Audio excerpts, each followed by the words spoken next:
저는 목회 초기부터 늘 일관되게 우리 모든 성도들을 위하여 기도했던 제목이 있습니다. 그것은 우리가 조금 전에 읽었던 요한삼서 1장 2절 말씀입니다.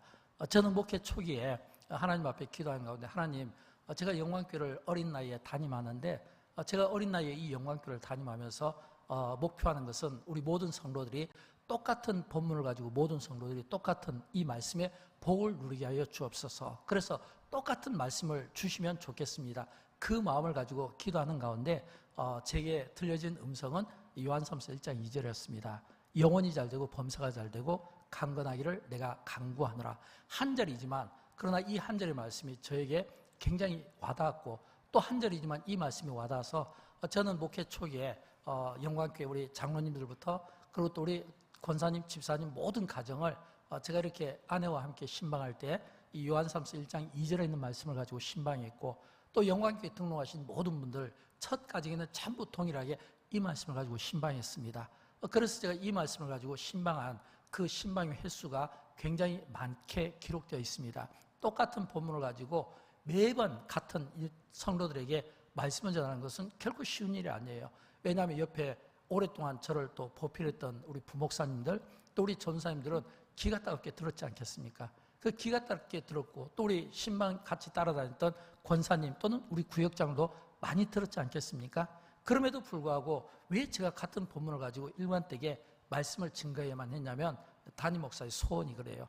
저는 모든 성도들이 저 담임 목사보다 더 복을 받았으면 좋겠는데 우리 성도들이 어떤 복을 받았으면 좋겠냐면 영혼의 복을 받았으면 좋겠어요. 영혼의 복. 물론 육신의 복도 중요해요. 또 물질의 복도 중요합니다. 육신과 물질 이 두 가지는 우리가 이 세상 살아가면서 반드시 필요한 것이고 그 어떤 것도 포기할 수 없는 거예요. 그런데 예수 믿는 우리는 이 물질과 육신에만 사로잡히면 안 되잖아요. 이것이 우리가 살아가는 궁극적인 목표가 되면 안 되잖아요. 우리 그리스도인들은 한 걸음 더 나가서 예수 믿지 않는 사람과 예수 믿는 사람의 차이점은 어디에 있느냐. 믿지 않는 사람도 다 물질에 대한 목마름이 있습니다. 물질에 대한 복을 또 다 가지고 있어요. 또 건강에 대한 복을 가지고 있어요. 그러나 믿지 않는 사람들은 영혼에 대해 관심을 갖지 않습니다. 그러나 믿는 우리는 영혼에 대한 관심을 갖습니다. 예수님께서 말씀해 주셨잖아요. 어리석은 부자의 비유를 통해서 어리석은 자야 내 영혼을 내가 오늘 밤 가져가면 너가 그처럼 이렇게 모으고 자랑하고 그렇게 배부르며 자랑스럽게 했던 이 모든 재물이 누구의 것이 되겠느냐. 이 어리석은 자의 사람의 특징은 영혼에 대해 관심을 갖고 있지 않은 겁니다. 그러나 우리 예수 믿는 자들은 영혼에 대한 관심을 가져야 돼요. 왜냐하면 사랑하는 자여 내 영혼이 잘됨 같이 할 때 이 영혼은 어떤 의미냐면 마음 또는 정신 이런 의미가 있고 한 걸음 더 나가서 이 영혼을 이야기할 때는 보이지 않는 내 내면의 실체 그리고 우리의 속사람을 이야기하는 겁니다. 이게 전부 다 영혼과 관련되거든요. 더 중요한 것은 이 우리의 속사람 안에 우리가 어떤 분을 모시고 있냐면 하나님을 모시고 있는 겁니다. 그래서 우리의 속사람이 하나님의 것으로 가득 차 있으면 이게 뭐냐면 영혼이 충만하다 이렇게 말씀드릴 수 있는 거예요. 영적인 사람들, 기도하는 사람들은 다 이 영혼에 대한 목마름을 가지고 있어요. 그래서 성경에 보면 이 영혼에 대한 목마름을 가졌던 많은 말씀들이 있는데 그중에 우리가 대표적으로 시편 42편 1절을 보면 이런 말씀이 나오잖아요. 우리 같이 읽어보도록 할까요? 사슴이 시냇물을 찾기에 갈급함같이 내 영혼이 주를 찾기에 갈급하나이다. 아멘. 이 하나님을 갈망하는 사람들의 이 내면의 자아가 어디에 있냐면 이게 영혼에 있는 겁니다. 어떤 때는 이 영혼이요 엄청난 에너지로 분비가 되며 이게 엄청난 힘의 원천이 되기도 하고 때로는 이 영혼이요 심오한 고통과 갈증과 그리고 이 갈급함을 느끼면서 몸부림치는 게 영혼입니다. 우리는 많은 경우 육신으로 생각하지만 아니에요. 육신이 아니고 영혼이 굉장한 힘을 갖기도 하지만 이 영혼이 굉장히 낙심되고 또 이 영혼이 굉장히 다운되는 이런 어떤 갈급함을 느끼는 거예요. 근데 여러분 이 영혼이 왜 중요하냐면 이 영혼을 생각하지 않는 육의 사람들은 전부 그들의 관심이 어디에 있냐면 먹고 마시는 데 있는 겁니다. 육의 사람들은 먹고 마시는 데 있는 거예요. 그러나 영혼을 가진 사람들은요 이 육의 사람이 아니기 때문에 영혼을 가진 사람들은 예를 들어서 육을 가진 사람은 반드시 이 육의 존재하기 위해서는 어떻게 돼요? 먹고 마시는 것만 가지고는 안 되죠. 숨을 쉬어야 되죠. 여러분 모든 사람은 다 숨을 쉬어야 됩니다. 숨을 쉬지 않고는 살 수가 없는 거예요. 산소를 다 이렇게 통해서 우리가 이 공기를 갖다가 우리가 들어 마시고 또 우리가 내뱉으면서 살 수 있는 거예요. 숨 안 쉬고는 사람이 살 수 없잖아요. 마찬가지로 예수 믿는 우리는 영혼을 가졌기 때문에 육신이 숨을 안 쉬면 살 수 없듯이 영혼도 마찬가지예요. 영혼도 우리가 하나님 앞에 기도하는 이런 이 삶을 살지 않으면 살 수가 없는 겁니다. 육신이 숨을 안 쉬면 살 수 없듯이 하나님을 믿는 사람들, 영혼을 가진 존재는 이 영혼은 뭐예요? 우리 육이 숨을 쉬듯이 영혼은 하나님 앞에 기도하는 사람이고 이 기도의 이 숨을 우리가 쉴 수 있어야 된다라고 하는 겁니다. 저는 그런 의미에서 영과 함께서 신앙생활하는 동안 여러분이 영혼이 잘 됐으면 좋겠고 영혼이 복을 누렸으면 좋겠어요. 그래서 제가 이렇게 새가족 처음에 등록 이렇게 신방할 때 항상 하는 이야기가 있잖아요. 성도님 영과 함께서 신앙생활하는 동안 저는 다른 목적이 아니라 딱 한 가지 소원을 갖습니다. 그것은 성도님이 영원히 복을 받았으면 좋겠어요. 영적으로 잘 됐으면 좋겠어요. 왜냐하면 이 세상은 우리가 영원히 함께 거하지 못합니다. 언젠가는 떠날 수밖에 없어요. 이런저런 이유로 떠나기도 하고 헤어지기도 하고 이사를 가기도 하고 이민을 가기도 하고 그래서 가끔 가다가 이렇게 멀리 이사 가거나 떨어지는 분들 또는 외국으로 이사 가신 분들이 한 번씩 전화가 올 때 그분들이 이런 이야기를 해주거든요. 목사님, 제가 영광께서 신앙생활하는 동안 정말 영적으로 은혜를 많이 누렸던 것 같아요. 이 이야기를 너무 듣고 싶습니다. 제가 영광께서 신앙생활하는 동안 부자가 된 것 같습니다. 제가 집을 한 채 사게 되었고요. 좋은 자동차를 얻게 되었어요. 이런 이야기보다는 영광께서 신앙생활하는 동안 기도응답 많이 받았고 영광께서 신앙생활하는 동안 뭔가 영적으로 힘을 많이 얻었고 영광께서 신앙생활하는 동안 뭔가 영적인 은혜를 많이 입었습니다. 정말 영광교회는 제 인생의 영혼의 산실입니다. 영광교회는 제 인생의 영혼의 산실입니다. 저는 영광교회를 통해서 어떤 은혜를 체험하고 이런 영적인 이런 어떤 은혜를 많이 누리게 되었습니다. 여러분, 목사의 최고의 복은 다른 데 있는 게 아니라 바로 그거예요. 영광교회에서 신앙생활하는 동안 영적으로 복을 많이 누렸다는 이 이야기를 들었을 때 사실 교회를 담임하는 목사나 또는 교회에 함께 섬기는 우리 목사님들도 마찬가지겠지만 여러분 이 이야기가 가장 듣고 싶은 이야기 아니겠습니까? 예를 들어서 설교를 한 다음에 목사님 설교에 은혜 받았습니다. 이 이야기보다 내가 목사님의 설교를 통해서 내가 영적으로 굉장히 큰 느낌이에요. 영적으로 내가 굉장한 성숙한 성장을 내가 받은 느낌이에요. 이런 이야기를 들으면 목사에게는 더 힘이 되고 더 격려가 된다라고 하는 것입니다. 저는 그런 의미에서 우리가 영적인 존재이기 때문에 우리가 몸을 위해서도 소중해요. 우리의 몸을 보관하고 좋은 음식을 통해서 우리가 관리하는 것도 중요하지만 우리 몸을 관리하는 것처럼 우리의 영혼 또한 우리가 항상 관리가 필요해요. 어떻게 해요? 수시로 스스로에게 질문해야 돼요. 나는 영적으로 건강한가? 나는 영적으로 건강한가? 나는 영적인 건강한 삶을 살아가고 있는가? 내가 영적으로 건강한가? 라고 하는 것을 적어도 세 가지로 증명을 할 수 있어야 돼요. 첫째는 우리가 영적으로 건강한가 할 때 이건 뭐냐면 내가 하나님을 즐거워하고 있는가? 여러분 이 소요리 문답 1번 1문항에 보면 이 인간 이 목적이 뭐냐면 사람이 제일 되는 목적은 하나님을 영광스럽게 그리고 하나님을 영원토록 즐거워하는 것이다. 그렇거든요. 하나님을 즐거워하고 있는가? 여러분의 영혼이 하나님을 즐거워하고 있습니까? 여러분의 영혼이 하나님을 즐거워하고 있다면 영원히 하나님을 즐거워하는 사람들의 특징은 항상 하나님 전에 나가고 싶은 거예요. 항상 하나님 앞에 예배하고 싶은 거예요. 항상 하나님 앞에 기도하고 싶은 거예요. 이게 뭐냐면 영혼이 건강하다 이런 증거입니다. 그 다음에 두 번째 영혼이 건강한가라고 했을 때 그것은 내가 건강하고 형통할 때 내가 세상에 기울어져 있지는 않는가 이걸 볼 수 있어야 돼요. 예를 들어서 고난을 받으면 이 고난이 굉장히 가까워지게 됩니다. 하나님과 가까워지게 돼요. 또 고난을 받으면요 우리는 굉장히 깊은 고백들을 하게 됩니다. 예를 들어서 욥을 한번 생각하면 이 욥이 고난 가운데 그가 이렇게 이야기했잖아요. 주신 자도 하나님이시고 또 취하신 분도 하나님이시고 이 말은 뭐냐면 주신 분도 취하신 분도 하나님이시라. 이 말은 그 고난의 때에도 그 고난 때문에 믿음이 꺾이거나 또는 믿음이 약해지지 않았다는 거예요. 대부분의 기독교 신자들은 내가 고난 가운데는 상당히 영혼이 강해지고 믿음이 강해집니다. 왜냐하면 그 고난과 맞서서 내가 믿음으로 이겨내려고 애를 쓰거든요. 근데 사실 우리 그리스도인들이 언제 넘어지냐면 고난의 때에 넘어진 것이 아니라 내가 건강하고 형통할 때 넘어질 수가 있어요. 왜냐하면 내가 건강하고 형통하다는 것은 나의 이 건강을 한번 사용하고 싶었고 나의 이 형통을 한번 사용하고 싶고 왜냐하면 이 건강하고 형통하다는 것은 힘을 이야기하거든요. 나의 이 힘을 약자들에게 한번 사용해보고 싶고 또 세상의 어떤 향락과 즐거움에 사용해보고 싶고 그래서 여러분이 건강하고 형통할 때 내가 세상에 기울여 있는가? 내가 세상에 발을 하나 놓고 있는가? 아닌가? 라고 하는 것을 우리가 볼 수 있어야 되고, 건강하고 형통함에도 불구하고 여전히 나의 영혼과 내 마음은 하나님을 향해 있고 하나님께 예배하는 것을 기뻐하고 있다면 그 영혼은 건강한 것입니다. 세 번째는 인생의 풍랑 앞에서 어떻게 반응하는가라고 하는 겁니다. 영원히 어려움을 당한 사람은 그 위기 때 진짜 믿음을 보게 되거든요.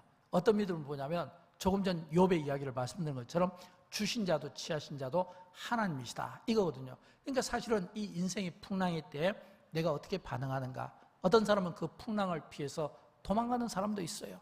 또 어떤 사람은 그 풍랑을 피해서 사명 감당을 포기하는 사람도 있어요. 그러나 어떤 사람은 그 인생의 풍랑 앞에서 내가 더 당당하게 이 풍랑과 맞서서 이 풍랑까지 움직이시고 조종하시는 하나님, 그 앞에 내가 서서 나의 믿음을 보이리라. 이게 뭐냐면 반응이거든요. 저는 여러분, 우리가 우리의 영혼이 건강한가라고 하는 것을 항상 수시로 할 수만 있으면 점검했으면 좋겠어요. 평안할 때는 점검이 안 되는 거예요. 그러나 뭔가 어렵거나 또는 문제 앞에서 또는 인생의 위기 앞에서 또는 풍랑 앞에서 또는 성공 앞에서 이런 때는 전부 다 뭐냐면 이게 평범한 삶이 아니잖아요. 평범할 때는 잘 모르지만 평범하지 않을 때는 그 평범하지 않은 그 삶 가운데 내가 어떻게 반응하냐에 따라서 내가 나의 영혼이 건강할 수도 있고 아니면 나의 영혼이 피폐해질 수도 있는 겁니다. 저는 바라기는 저와 우리 모두가 우리가 이 밤에 기도하는 가운데 적어도 우리의 영혼이 주님 보실 때 건강히 있으면 좋겠고 우리의 영혼이 주님 보실 때 축복받을 만한 그런 영적인 건강과 성숙함으로 하나님 앞에 나올 수 있기를 주님의 이름으로 축원드립니다. 이런 이 영적인 이 성숙함을 이게 유지하려면 몇 가지가 필요합니다. 먼저 은혜를 받아야 돼요. 은혜. 항상 제가 이렇게 새가족분들에게 이야기를 하거든요. 은혜를 받으십시오. 은혜. 영광께서 신앙생활하는 동안 은혜를 받으십시오. 다른 일에 관심 갖지 말고 은혜 받는 일에 앞장서십시오. 히브리서 13장 9절 말씀을 우리 같이 읽어보도록 할까요? 여러 가지 다른 교훈에 끌리지 말라. 마음은 은혜로서 굳게 함이 아름답고 음식으로 말미암아 행한 자는 유익을 얻지 못하느냐 하느니라. 아멘. 여러분, 여기서 이 마음은 은혜로서 굳게 함이 아름답고 할 때 이 마음은 영혼을 가리키는 겁니다. 영혼을 가리킨 거예요. 이 말은 내가 잘 먹는다고 내 몸을 잘 관리한다고 영혼이 건강해지는 게 아니에요. 몸을 잘 내가 만든다고 해서 영혼이 건강해지는 게 아니에요. 영혼이 건강해지기 위해서는 어떻게 해야 되냐면 영적으로 복을 받아야 되는 거예요. 이 영혼은 하나님의 말씀으로 건강해지는 겁니다. 내 육신은 음식으로 건강해질 수 있지만 내 마음은 영혼은 하나님의 말씀으로 은혜를 받을 때 비로소 우리는 건강해지는 거예요. 여러분, 교회가 하는 일이 뭡니까? 교회가 하는 일이 은혜를 끼치는 일이에요. 교회가 하는 일은 여기 앞에 보면 여러 가지 다른 교훈에 끌리지 말라고 했잖아요. 교회는 어떤 여러 가지 사설, 논쟁, 다른 어떤 교훈에 마음을 빼앗기는 것이 아니라 하나님의 말씀으로 하나님 앞에서 받고 그 말씀을 통해서 은혜를 누리고 교회는 이 하나님의 말씀을 통해서 은혜를 갖다가 선포하는 곳입니다. 그래서 이 교회는 항상 뭐예요? 하나님 가까이 하고 하나님 앞에 예배를 가까이 하고 하나님 앞에 기도하는 일들을 가까이 하고 이게 뭐냐면 전부 다 은혜를 받는 거거든요. 그러니까 사실은 교회에 붙어 있다라고 하는 것은 내가 하나님께 붙어 있다는 것이고 내가 교회를 많이 출입한다는 것은 내가 하나님 앞에 예배하고 기도한다는 것이고 그리고 하나님께 예배하고 기도하는 시간들이 많지만 자연히 은혜는 뭐냐면 그 안에서 흘러나오게 되는 겁니다. 왜냐하면 성전은 에스겔서에 보면 동서남북으로 이 성전은 이 위에서 동쪽으로 북쪽으로 서쪽으로 남쪽으로 흘러서 이 강을 이 뭐냐면 에스겔 선지자를 딱 환상 가운데 섰을 때 자기 몸이 막 이 물 위에 막 떠 있는 느낌을 받잖아요. 이게 뭐냐면 은혜를 뜻하는데 저는 여러분 영광교회가 또 이 자리에 기도하는 여러분이 전부 이런 기도에 뭐냐면 일꾼들이 되고 이곳에서 기도할 때 하나님의 이 은혜가 이 동서남북 이 성전에서 이 막 물보라를 치면서 우리의 몸을 감싸서 우리가 막 그 성령이 막 떠다니는 이런 환상과 같은 이런 이 은혜의 축복이 기도하는 분들에게 있기를 원하고 이 은혜가 어디에서요? 성전에서부터 성전 문지방에서부터 흘러나가는 것을 믿고 늘 교회는 은혜를 선포하는 것이고 은혜를 받는 것이다. 이 마음이 우리에게도 우리의 자녀들에게도 우리의 이웃들에게도 우리가 교회 가는 이유가 되고 존재의 목적이 되기를 주님의 이름으로 축원드립니다. 이런 은혜가 있었으면 좋아요. 그 다음에 두 번째는 뭐냐면 진리 안에 거하는 것입니다. 진리 안에 예수님이 진리잖아요. 우리 요한복음 14장 6절 말씀 같이 읽어보도록 할까요? 예수께서 이르시되 내가 곧 길이요 진리니 생명이니 나로 말미암지 않고는 아버지께로 올 자가 없느니라. 아멘. 예수님이 진리십니다. 진리신 예수 그리스도 안에 거하는 삶이 축복인 거예요. 저는 여러분, 우리가 진리를 이야기할 때 진리는 어디에 있습니까? 진리는 어떤 세상의 교훈이 아니에요. 진리는 어떤 세상의 어떤 화려함이나 유행이 아닙니다. 성경은 우리에게 분명히 말씀해 주고 있어요. 진리는 어디에서부터 시작하냐면 예수 그리스도가 바로 진리고, 예수 그리스도가 진리인 것을 믿고 진리신 예수 그리스도 안에 우리가 머무를 때 우리의 인생은 가장 행복한 인생이 된다는 겁니다. 진리는 먼 데 있는 게 아니에요. 바로 우리 안에 계신 보배로우신 예수 그리스도, 그분이 진리심을 믿고 그 진리 안에 저와 여러분이 거하는 은혜가 있기를 진심으로 축복합니다. 세 번째는 우리가 영적으로 싸워야 돼요. 여러분, 우리가 영혼이 건강하려면 어떻게 될까요? 우리가 영적으로 싸울 수 있어야 돼요. 우리의 싸움은 혈과 육의 싸움이 아니에요. 우리는 많은 경우 혈과 육의 싸움으로서 어떤 승리의 쟁취감을 얻고 싶어하고, 이 혈과 육의 이 싸움이 마치 우리는 굉장히 싸움을 잘하는 것처럼 여기는데, 성경은 그 어디에도 혈과 육의 싸움이 아니라는 거예요. 영적인 싸움이라는 거예요. 눈에 보이는 세상과의 싸움이 아니라 보이지 않는 이 영적인 세계와 싸울 수 있는 이런 영안이 있고 이런 영적인 삶이 있어야 되는 거예요. 왜냐하면 이 세상은 보이지 않는 힘이 있어요. 보이지 않는 세계가 있어요. 보이지 않는 이 어둠의 이 세계가 있어요. 그들이 하는 일이 뭐예요? 여러분, 사탄이 하는 일은 전부 우리를 영적으로 막 힘을 빼게 하잖아요. 전부 우리를 막 영적으로 다운되게 하잖아요. 작은 일에, 작은 소리에, 작은 몸짓에 우리를 실망시키고, 우리를 다운시키고, 우리를 시험 들게 하고, 막 우리를 실패하게 하고, 이게 뭐냐면 전부 이게 보이지 않는 이런 영적인 실체거든요. 그러니까 우리가 영적으로 우리가 눈에 보이는 것에 싸워서 어떤 승리를 쟁취하려고 하지 말고, 보이지 않는 이 세계, 그 보이지 않는 세계를 볼 수 있는 영안을 가지고 우리가 영적으로 싸울 수 있어야 된다. 그래서 베드로전서 5장 8절로 9절에 이런 말씀이 나오잖아요. 근신하라, 깨어라. 너의 대적 마귀가 우는 사자같이 두루다니며 삼킬 자를 찾나니 너는 믿음을 굳게 하여 그를 대적하라. 너는 믿음을 굳게 하여 그를 대적하라. 여러분, 지금 이 베드로 사도가 지금 이 베드로전서를 통해서 근신하라, 깨어라, 믿음을 굳게 하여 그를 대적하라. 누구를요? 대적 마귀가.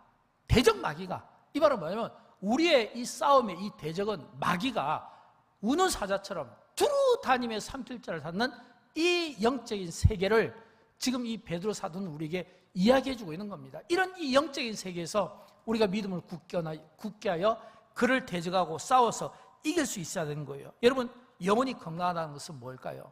내가 영혼이 건강하다는 것은 내가 마귀와 싸워서 이기는 것을 가리키는 겁니다.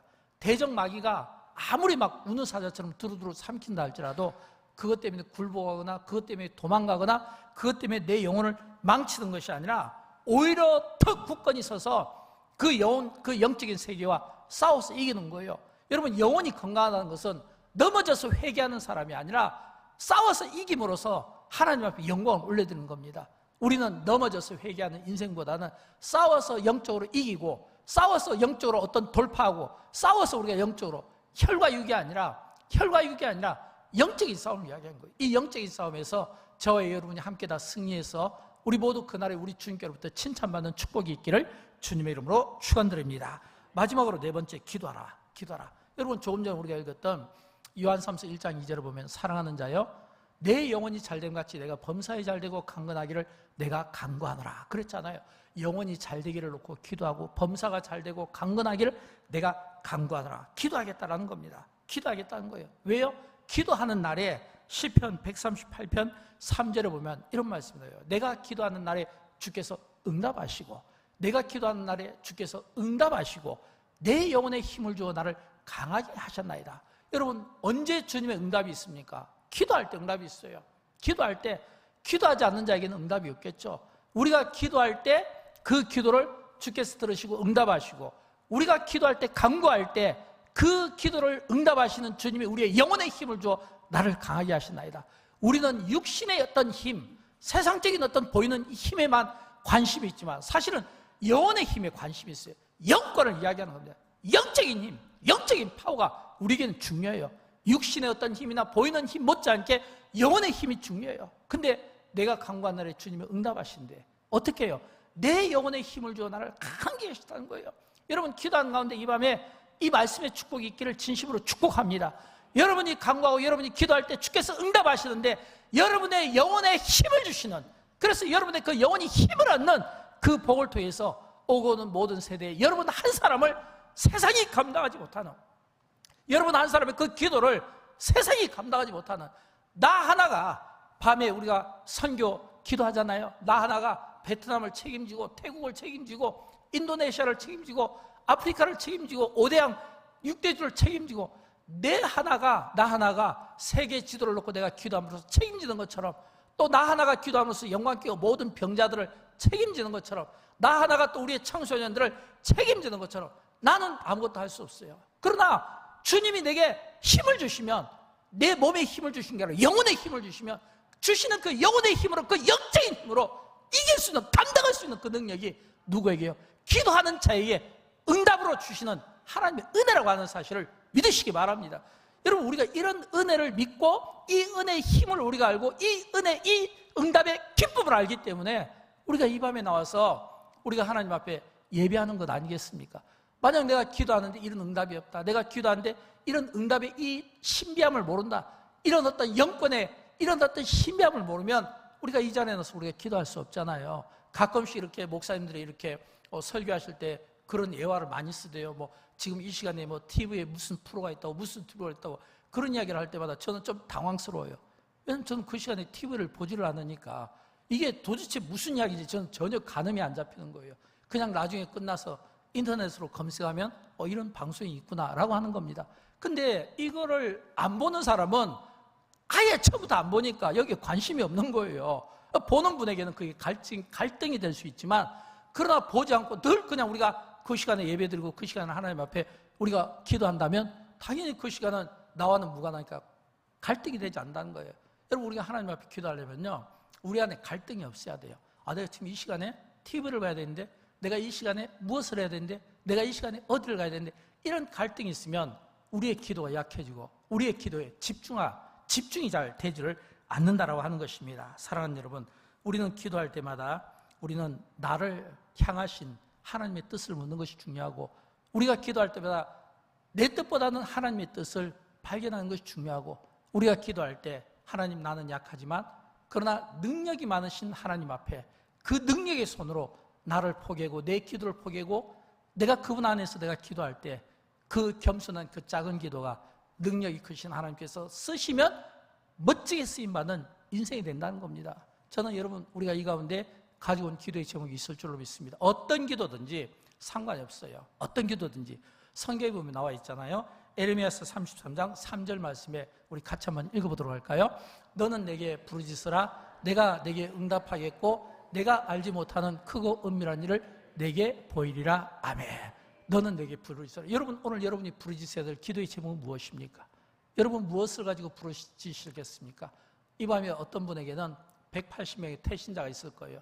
어떤 분에게는 5대양 6대주 영광교회 57명의 선교사들이 있을 겁니다. 어떤 분에게는 지금 우리 청소년들, 우리 대입 수능 앞둔 청소년들이 있을지 몰라요. 어떤 분에게는 지금 우리 주변에 있는 환우들, 병자들을 위한 기도가 있을지 몰라요. 어떤 분에게는 또 우리 밖에서 방황하는 우리 청년들 많이 있잖아요. 그 방황하는 그 청년, 그 세대를 놓고 눈물로 기도하는 분이 있을지 몰라요. 중요한 것은 한 사람이라도 그 깨어진 그 한 사람이 하나님을 믿는 그 믿음으로 하나님 앞에 믿음의 기도를 들고 믿음의 무릎을 꿇으면 그 한 사람을 통해서 하나님은 역사하는 겁니다. 여러분, 세계 역사는요, 다수의 기도를 통해서 다수의 헌신을 통해 역사된 게 아니라 항상 소수의 헌신된 그들을 통해 하나님의 역사를 항상 이어갔다는 겁니다. 한 사람의 그 눈물겨운 그 기도가 한 세대를 바꿀 수 있고 교회를 바꿀 수 있고 가정을 바꿀 수 있다고 저는 믿습니다. 여러분이 가장 힘들게 여기지는 여리고성은 무엇인가요? 여러분이 가장 기도에 대한 목마름을 가지고 응답을 목말라는 것은 무엇입니까? 건강입니까? 물질입니까? 자녀입니까? 가정입니까? 그 하나를 놓고 간절히 기도해 주시고, 또 영광교회 이웃초청교를 위해서 기도해 주시고, 또 여러분이 목말라는 그런 많은 어려운 분들을 위해서 여러분이 중보기도 해주시고, 오늘 이 밤에도 기도하는 가운데, 부르짖는 가운데, 너는 내게 부르짖으라. 내가 내게 응답하겠고, 너는 내게 부르짖으라. 내가 내게 응답하겠고, 내가 알지 못하는 크고 비밀된 일을 내가 알게 되리라. 크고 비밀된 하나님의 그 비밀이 아브라함에게 알려졌던 것처럼 기도하는 저와 여러분에게 알려지기를 주님의 이름으로 축원드립니다. 우리 다 함께 기도하는 시간을 갖도록 하겠습니다. 이 시간 제가 설교한 것처럼 여러분 가지고 온 기도의 제목들이 있죠. 그 기도의 제목들을 놓고 이 시간 우리 함께 주여 한번 부르고 각각 기도하시고 그리고 꼭 응답 받으시고 성령 충만하시고 기쁨 가운데 돌아가시기를 진심으로 축복합니다.